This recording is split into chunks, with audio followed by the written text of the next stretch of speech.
Lahore high court की जानिब से पाकिस्तान तहरीक इंसाफ के जो 72 MNAs के इस्तीफ़ों की मंजूरी का जो नोटिफिकेशन था, जो उसको करदम करार दिया गया था, उसके बाद तहरीक इंसाफ के रहनुमाओं ने कौमी असम्बली में वापस जाने का ऐलान किया है। अब सवाल ये उठ रहा है नाज़रीन कि PTI मौजूदा सियासी हालात में असम्बली वापस जाकर क्या अहदाफ हासिल करना चाहती है। पार्टी की तमाम सीनियर क़यादत समेत 10,000 के लगभग कारकुनान को अब तक गिरफ्तार किया जा चुका है। गिरफ्तारियों का ये सिलसिला हुकूमत कब तक जारी रखेगी?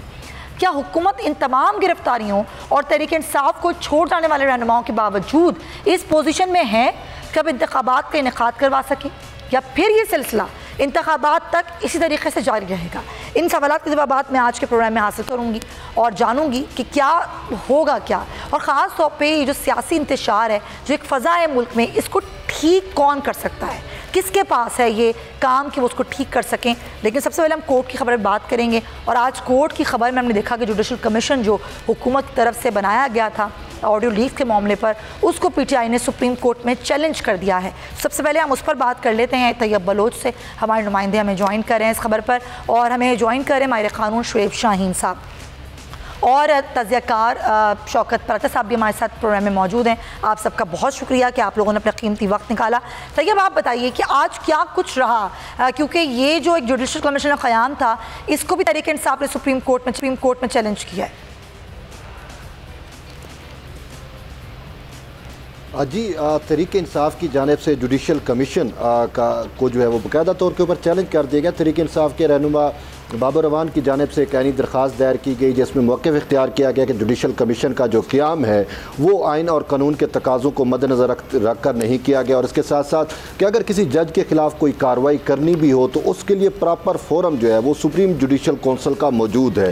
तो ऐसी सूरत के अंदर जुडिशल कमीशन का क़याम जो है वो गैर ऐनी है। और इसके साथ साथ बाबर रवान की जानिब से ये भी कहा गया कि अगर जुडिशल कमीशन बनाया जाना मकसूद ही था तो फिर ख़ुद सुप्रीम कोर्ट के फ़ैसले की रोशनी में जो है वो कमीशन बनाया जाता, क्योंकि सुप्रीम कोर्ट जो है वो ऑडियो टेप और फ़ोन टेप से मुतल्लिक जो मामलात हैं इस पर ऑलरेडी बेनज़ीर के केस में फ़ैसला दे चुकी है, और उसमें रहनुमाए असूल जो है वो तय किए जा चुके हैं। लेकिन हुकूमत ने जो है वो उन रहनुमाए असूल के मुताबिक जो है वो जुडिशल कमीशन बनाने की बजाय जो है वो मनपसंद का और खिलाफ कानून जो है वो जुडिशल कमीशन बनाया है। तो ये इस्तदा की गई है कि जुडिशल कमीशन का जो नोटिफिकेशन है उसको कल अदम करार दिया जाए। तो ये तो तहरीक इंसाफ का मौक़िफ़ है और उसकी दरख्वास्त जो है सुप्रीम कोर्ट में जमा करा दी गई है। लेकिन इसके साथ साथ एक अहम डेवलपमेंट आज ये भी हुई कि जुडिशल कमीशन का इजलास आज जस्टिस काजी फैज़ ईसा की सरबराही में सुप्रीम कोर्ट में हुआ, और सुप्रीम कोर्ट ने जो चीफ जस्टिस काजी फैज़ ईसा हैं उन्होंने सुप्रीम कोर्ट को ही जुडिशल कमीशन का सेक्रेटेरिएट जो है वो मुकर्रर कर दिया, और कोर्ट रूल नंबर 7 के अंदर जो है वो कमीशन का इजलास हुआ, और इसके साथ साथ उसके TOR जो है अटार्नी जनरल ने पढ़कर सुनाए,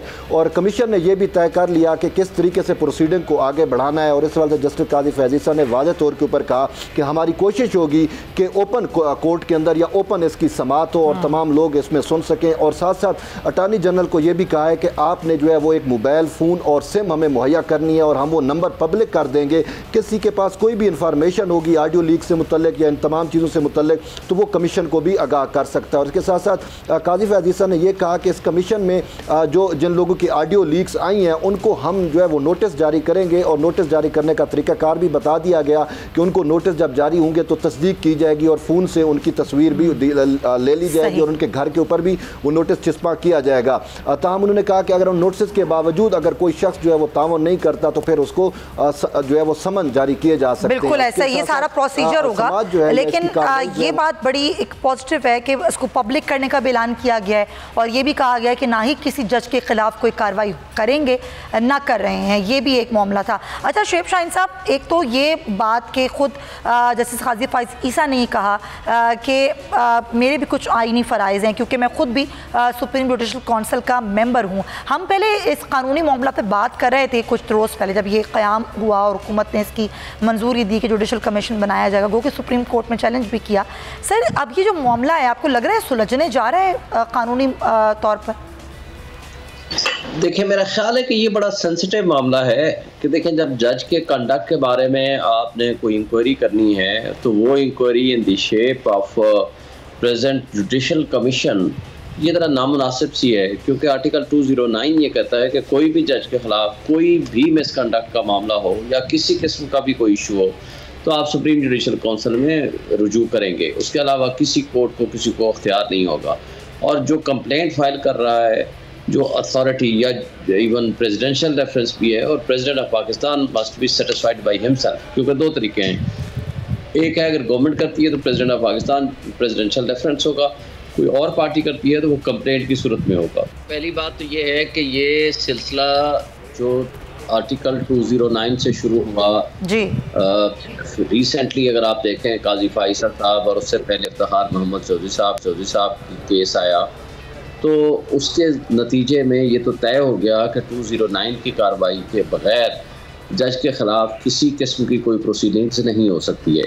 हाँ, 209 की कार्रवाई अगर हो रही हो तो उसमें भी सुप्रीम कोर्ट को अख्तियार है कि वो अगर चाहे तो उन प्रोसीडिंग्स को सेट असाइड कर सकता है। जैसे काजी फाइसा साहब के केस में ये बात सामने आई थी और सुप्रीम कोर्ट के रिव्यू पटिशन में पहले फैसले में भी रेफरेंस को ख़त्म किया गया था, फिर रिव्यू में जो FPR को फाइंडिंग्स दे रही थी उनको भी ख़त्म कर दिया गया।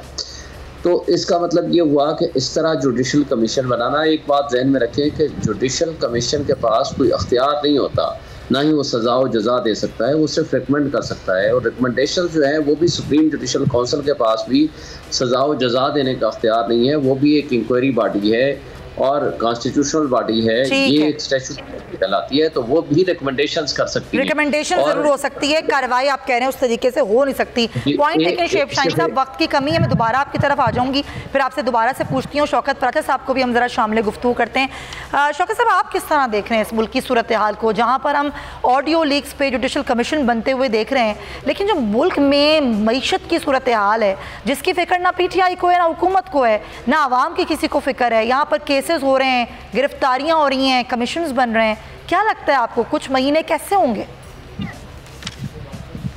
बहुत शुक्रिया।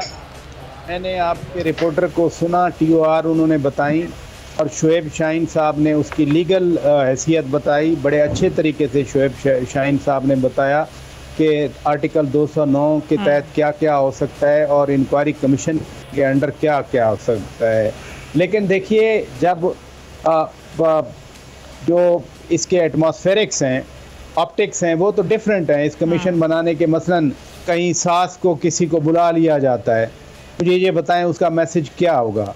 और अगर सुप्रीम कोर्ट के एक जज की ऑडियो आई है, जज साहब को नहीं बुलाते लेकिन जो दूसरा फ्री कॉल कर रहा है उसको बुला लिया जाता है, और वो भी सुप्रीम कोर्ट के एक कमीशन जो हेडेड बाय ऑनरेबल जज ऑफ सुप्रीम कोर्ट जस्टिस कायद फायद ईसा साहब, उसमें जो बंदा एक सुप्रीम कोर्ट के जज को कॉल कर रहा है कि मैं आप नहीं आए आपका काम हो जाएगा, या मैं आ रहा हूं तो आप मेरा काम कर दें, तो ऑप्टिक्स का इमेजिन करें ना। फिर TOR में आज बताया गया कि जी वो तो पब्लिक कार्रवाई होगी, तो क्या सासू माँ जब आएंगी, सासू माँ क्या क्या बयान करेंगी कि हाँ हम ये करते रहे या हम इनकार करते रहे।